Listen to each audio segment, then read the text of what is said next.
जय श्री कृष्णा। नमस्कार दोस्तों, स्वागत है आप सभी का हमारे YouTube चैनल में। आज के वीडियो में हम लेकर के आए हैं सावन पुत्रदा एकादशी व्रत की कथा, जो इस प्रकार है।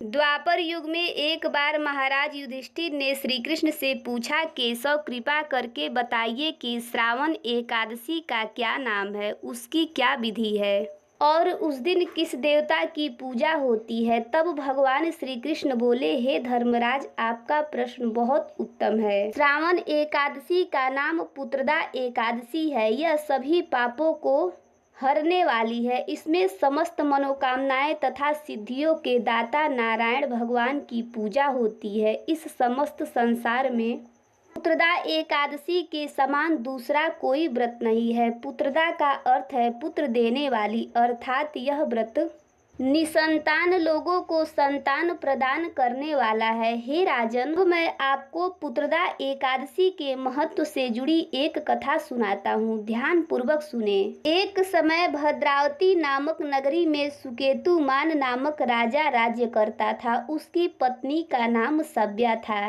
राजा के पास धन, वैभव, राज्य आदि किसी प्रकार की कोई भी कमी नहीं थी, परंतु उसकी कोई संतान नहीं थी। इस कारण राजा और उसकी पत्नी दोनों चिंतित रहते थे। राजा यह सोचकर चिंतित रहते थे कि हमारे लिए पिंडदान कौन करेगा। बिना पुत्र के पितरों और देवताओं का ऋण मैं कैसे चुकाऊंगा। अवश्य ही मैंने पिछले जन्म में कोई बुरे कर्म किए होंगे, इसीलिए मेरे पुत्र नहीं है। राजा को इस प्रकार चिंता में डूबा देख रानी सव्या भी हर समय चिंतित रहती थी। एक दिन राजा चिंता में इतने मग्न हो गए कि उन्होंने अपने प्राण त्यागने का निश्चय किया, परंतु आत्मघात को महापाप समझकर वह अपना अश्व लेकर सोच विचार में डूबे हुए जंगल की ओर चले गए। वहां अनेकों प्रकार के पक्षियों और पेड़ पौधों को देखते हुए राजा आगे चलते जा रहे थे। वन में राजा ने हाथी को अपनी मादा और बच्चों के साथ घूमते हुए देखा। हिरण को भी अपनी मादा और बच्चों के साथ देखा। इसे देखकर राजा सोच में पड़ गए कि मैंने कई यज्ञ किए, ब्राह्मणों को भोजन कराया, फिर भी मुझे निसंतान होने का दुख प्राप्त हुआ। मैं क्या करूं। ऐसा सोचते हुए राजा आगे जंगल में चले गए। आधा दिन बीत गया। राजा भूख प्यास से व्याकुल थे। पानी की तलाश में वह भटकते हुए एक सरोवर की तरफ गए। उस सरोवर में कमल पुष्प खिले हुए थे तथा बत्तखें विहार कर रही थी। राजा ने नजर घुमाकर देखा तो सरोवर की एक ओर मुनियों का आश्रम बना हुआ था। उसी समय राजा के दाएं अंग फड़कने लगे। राजा ने इसे शुभ संकेत समझा और घोड़े से उतरकर उन ऋषियों के आश्रम में गए। आश्रम में पहुंचकर राजा ने ऋषियों को प्रणाम किया और वहां बैठ गए।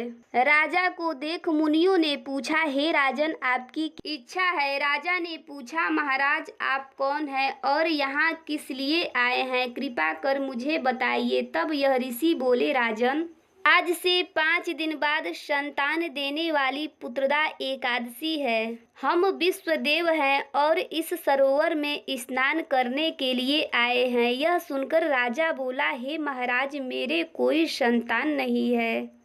यदि आप मुझसे प्रसन्न हैं तो मुझे पुत्र प्राप्ति का वरदान दे। यह सुन मुनि बोले, हे राजन, श्रावण मास की एकादशी का नाम पुत्रदा एकादशी है। यह निसंतान को संतान प्रदान करती है। आप अवश्य पुत्रदा एकादशी का व्रत करें और भगवान की कृपा से आपको पुत्र रत्न की प्राप्ति होगी। मुनि के वचनों को सुनकर राजा को संतोष हुआ और उसने महल में जाकर रानी सव्या से सारी बात बताई। और पुत्रदा एकादशी के दिन राजा और रानी दोनों ने पुत्र प्राप्ति की इच्छा से पूरे विधि विधान से पुत्रदा एकादशी का व्रत किया और द्वादशी के दिन पारण किया। कुछ दिनों बाद रानी सव्या ने गर्भ धारण किया।